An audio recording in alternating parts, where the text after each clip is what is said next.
York Congressman Hakeem Jeffries, representing the boroughs of Brooklyn and Queens. He's on a congressional task force looking at over-criminalization in America. And Barbara Unwin, president of the Lawyers Committee for Civil Rights. Thank you both for joining me. Thank you, Ref. Thank you. Congressman, let me go to you first. What's your reaction to the news that New York officials will begin appealing this stop and frisk ruling tomorrow? Well, this stubborn resistance to the fact that the stop and frisk program is unnecessary, unconscionable, and now has been declared unconstitutional is really unfortunate. The numbers, Reverend Sharpton, as you've consistently pointed out, speak for themselves.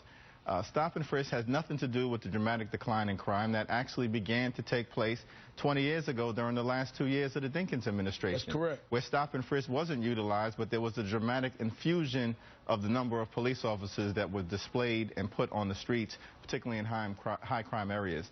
The stop and frisk program doesn't target criminals, it targets innocent, law-abiding individuals. And the NYPD's own numbers illustrate that fact.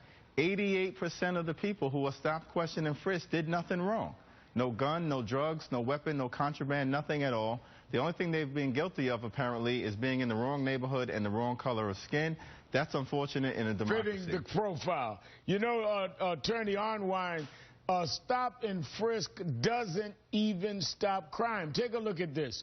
Only 0.12% of stops resulted in gun seizures, as the congressman alluded to. I mean, does this really justify violating constitutional rights of hundreds of thousands of people? Well, I think it's just further evidence of what the judge found about this deliberate indifference to the violations and deprivations of constitutional rights of American citizens based on nothing but, race. What is so bad about this policy is that not only did it result in millions of African Americans and Latinos being unjustly stopped, but those who were really committing the crimes, in fact, the majority of whites who were stopped, actually contributed to more possessions of weapons, more possessions of contraband. So they were going after the wrong people. The percentages show that. The percentages show that. You know, Congressman, and let me be clear, we all, I'm sure, fight crime and want to see crime down. You know, I've worked with this police commissioner and the ones before him with all kinds of programs. But when you hear things like New York officer Polanco, he testified at the trial, blowing the whistle on stop and frisk, saying it was all about filling a quota. Listen to this. We're stopping kids walking from school. We're stopping kids walking upstairs to their house. We were stopping kids from going to the store. Kids, young adults.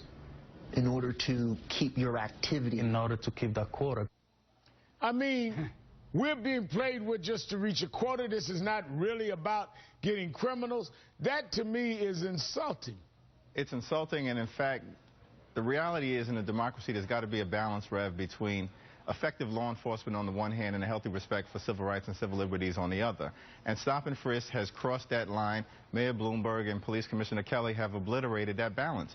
And the big problem is that it poisons the relationship between the police and the community. Right. And so I would argue, as many others have, is that the way that stop and frisk has been abused has contributed to the inability of the police to get the level of cooperation that they need in high crime areas because of the dramatic suspicion with which individuals are treated. It creates a poisoned relationship between the police and the community that ultimately undermines public safety. Which is not good for any of us in the city or any other city. Let me go to another subject. Attorney Unwin, the racial disparity in sentencing is pretty astounding, really. Take a look at this. Prison sentences for similar crimes were nearly 20% longer for black men than white men. I mean, no one has worked at this harder than you. What can you say about this, and how do people say that justice is colorblind when these kind of facts stare us in the face? And that's why, you know, Attorney General Holder's announcement this week was so key.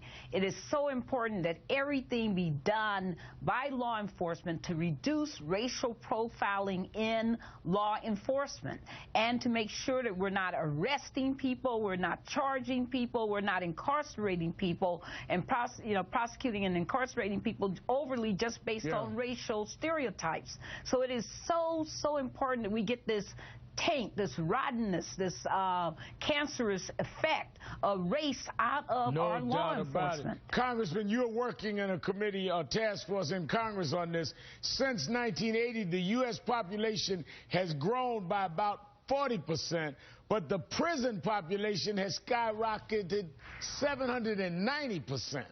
It's a problem that increasingly folks on the left and the right are recognizing in Congress, and that's why we've got a bipartisan task force on overcriminalization. We have 5% of the world's population, Reverend Sharpton, and 25% of the world's prison population. Wow. This is creating a situation where we've got massive loss of human capital, a massive loss of economic productivity, and that's why I'm hopeful that down in the Congress, when we get back from the August recess, we can really begin to tackle this problem and that there will be significant support for the steps that Attorney General Holder has taken. Congressman Hakeem Jeffries and Barbara Unwine, thank you both for your time tonight.